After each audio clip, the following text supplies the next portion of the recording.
Nos últimos 70 anos, a Coreia do Norte tem sido um dos países mais pobres, sancionados e isolados do planeta. Ela não exporta praticamente nada, e sua economia está praticamente desconectada do resto do mundo. No entanto, apesar de décadas de sanções, o regime norte-coreano ainda se mantém, a elite desfruta de carros ocidentais de luxo, iates e gadgets, e o país conseguiu bancar um programa de armas nucleares incrivelmente caro. Mas como é possível? Como a economia patética da Coreia do Norte consegue sobreviver ao completo isolamento, financiar seu exército e importar bens de luxo aos quais não deveria ter acesso? A resposta está no fato de que a economia oficial da Coreia do Norte não é a forma como o país realmente ganha dinheiro. Na realidade, o que a mantém viva é um vasto rede criminosa internacional criado e gerenciado pelo Estado norte-coreano. Desde hackeamento e tráfico de armas até contrabando de drogas e falsificação de dinheiro, a Coreia do Norte secretamente conseguiu construir a maior organização criminosa do mundo, que mantém a economia e o regime funcionando, e ninguém consegue detê-la. É assim que a Coreia do Norte realmente ganha dinheiro. Mas para entender como isso aconteceu, precisamos voltar um pouco no tempo, após o fim da Guerra da Coreia nos anos 1950. A economia da Coreia do Norte estava basicamente destruída e dependente de seu principal aliado, a União Soviética. Por um tempo, isso não foi um grande problema, já que os soviéticos forneciam dinheiro, tecnologia, armas e tudo mais que era necessário. No entanto, na década de 70, a economia soviética estava desacelerando e o apoio à Coreia do Norte secou. Sem a ajuda dos soviéticos, a economia norte-coreana rapidamente começou a ficar para trás e perdeu o acesso à tecnologia e produtos estrangeiros de que sua indústria e exército dependiam, mas que não conseguia produzir sozinha. Além disso, a moeda norte-coreana já era praticamente sem valor na maioria dos outros países, que não a aceitavam como forma de pagamento. A Coreia do Norte precisava desesperadamente de dinheiro estrangeiro. Foi então que uma organização chamada a Sala 39 foi criada.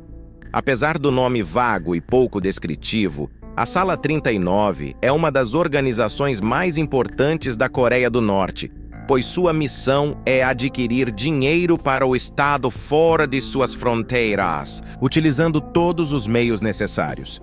Como as opções normais, como exportação ou turismo, não estavam realmente disponíveis, a única opção restante era o crime.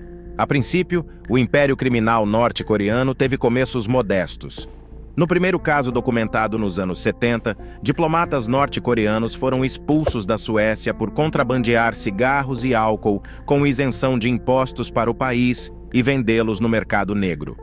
No entanto, em breve se expandiu muito além disso.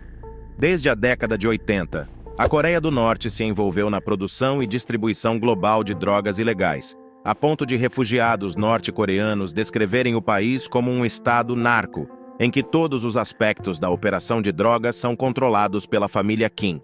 Ao contrário dos cartéis de drogas tradicionais, a vantagem da Coreia do Norte é que ela não tem um governo a temer, ela é o governo. O Estado administra plantações de ópio e laboratórios onde as drogas são fabricadas, e utiliza diplomatas e navios militares para entregar as drogas a países de todo o mundo, da China à OS Estados Unidos, da Alemanha à Rússia. Em muitos desses países, norte-coreanos foram presos por vender centenas de quilos de cocaína, heroína e metanfetamina, assim como os cigarros na década de 70. Em muitos casos, são os próprios diplomatas norte-coreanos que são pegos vendendo produtos ilegais, e isso não é coincidência. Outra grande vantagem da Coreia do Norte em comparação com criminosos comuns é que ela pode fornecer a seus contrabandistas passaportes diplomáticos, o que significa que eles podem levar praticamente qualquer coisa para qualquer país como pacotes diplomáticos que não podem ser verificados pelo país anfitrião. E não se limita apenas às drogas. A proteção diplomática é usada por norte-coreanos que contrabandeiam qualquer coisa que possa ser vendida com grande lucro, não importa o quão ilegal seja. Norte-coreanos foram pegos contrabandeando armas para zonas de conflito, bem como bens sancionados como diamantes de sangue, marfim de elefante e chifres de rinoceronte da África, para revendê-los em outros lugares. Mas como qualquer bom homem de negócios sabe, a diversificação é fundamental. Portanto, a Coreia do Norte também se aventurou ainda mais. Por décadas, esteve profundamente envolvida na produção de moeda falsa, basicamente imprimindo dinheiro falso. Seu favorito são os dólares americanos, especificamente as cédulas de $100. De acordo com o serviço secreto do ZEUA, as cédulas de $100 norte-coreanas são as falsificações mais sofisticadas do mundo, feitas por especialistas extremamente habilidosos e usando equipamentos de alta tecnologia, incluindo máquinas do Japão, papel de Hong Kong e tinta da França. Assim como as drogas, distribuídas por diplomatas norte-coreanos e vendidas a criminosos em todo o mundo ou usadas para comprar equipamentos de que a Coreia do Norte precisa. Apesar de o governo do ZEUA saber disso há 2 décadas, eles não conseguiram dar um fim a isso, e as cédulas norte-coreanas aparecem em todo o mundo, inclusive em Las Vegas. E os métodos ilegais de como os norte-coreanos ganham dinheiro continuam evoluindo. Desde o início dos anos 1990, a Coreia do Norte tem construído um considerável exército de hackers. E desde que Kim Jong-un assumiu o poder, direcionou suas atividades não apenas para a espionagem, mas também para atividades mais lucrativas. Em 2016, um grupo de hackers norte-coreanos conhecido como Grupo Lazarus invadiu o Banco Central de Bangladesh e transferiu $100 milhões das reservas estrangeiras de moeda do Bangladesh para várias contas ligadas a norte-coreanos. Desde então, o mesmo grupo foi atribuído a diversos outros ataques em todo o mundo, desde o ataque de ransomware WannaCry até o roubo de Bitcoin de uma bolsa de criptomoedas sul-coreana e invasões e extorsões a empresas farmacêuticas que estavam desenvolvendo vacinas durante a pandemia. Quão importantes são todas essas atividades ilegais para a economia norte-coreana? Bem, muito, como se constata.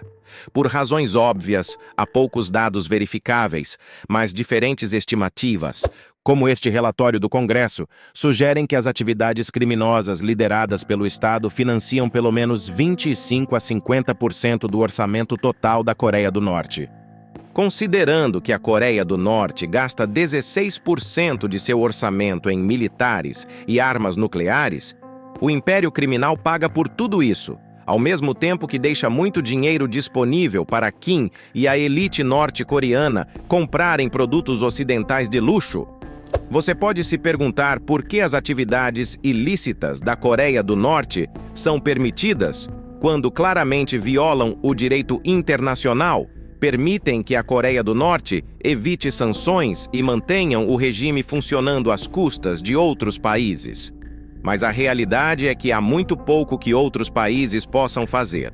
Ao contrário dos criminosos comuns, os norte-coreanos que se envolvem nessas atividades têm imunidade diplomática e, se forem expulsos, são simplesmente substituídos por outros diplomatas norte-coreanos que continuam fazendo a mesma coisa. Os laboratórios de drogas e plantações estão em território norte-coreano, fora do alcance de qualquer um, e a imposição de sanções como punição por evitar sanções em primeiro lugar provou não ser muito eficaz. Assim como a Coreia do Norte não é um país comum, sua economia também não é comum. As formas como ela ganha dinheiro a transformaram de um simples estado em uma organização criminosa transnacional. E o incrível é que, pelo menos para a Coreia do Norte, isso funciona. Suas atividades ilegais impedem que sua economia entre em colapso. Permitem que a elite obtenha todos os gadgets de luxo ocidentais que desejam, irritam países como os Issaiuá, e não há realmente nada que ninguém possa fazer a respeito. Para a Coreia do Norte, é uma situação de ganha-ganha, e não parece que eles estejam prestes a parar. Em resumo, o intrigante mundo do submundo econômico da Coreia do Norte nos leva a questionar a resiliência do regime em face de sanções e isolamento. O país construiu o maior império criminal do mundo, adaptando-se às circunstâncias e encontrando maneiras inovadoras de ganhar dinheiro ilegalmente, desafiando as expectativas convencionais. Essa narrativa única revela o quão complexa e surpreendente pode ser a realidade geopolítica. Se você é fascinado por histórias de destinos fora do radar e deseja explorar mais sobre os bastidores de lugares intrigantes e muitas vezes incompreendidos, não deixe de se inscrever no nosso canal Destinos Fora do Radar. Junte-se a nós para desvendar os segredos, belezas e mistérios dos lugares menos conhecidos do mundo.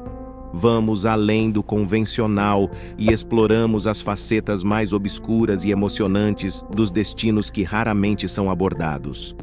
Venha conosco em uma jornada única e enriquecedora.